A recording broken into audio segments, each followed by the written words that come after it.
La farmàcia Purgimon, a la Seu d'Urgell, amaga en el seu interior el primer museu d'homeopatia de l'estat espanyol.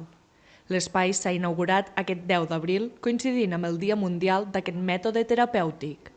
L'exposició descobreix la història de l'homeopatia i el seu fundador, Samuel Hahnemann.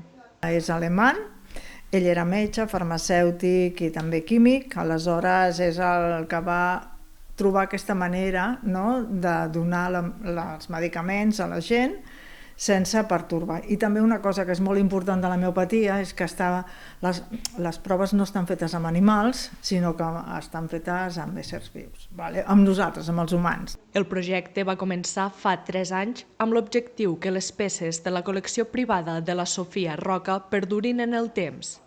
L'espai s'ha adaptat per transportar el visitant al segle XIX i ara es vol donar a conèixer a la població.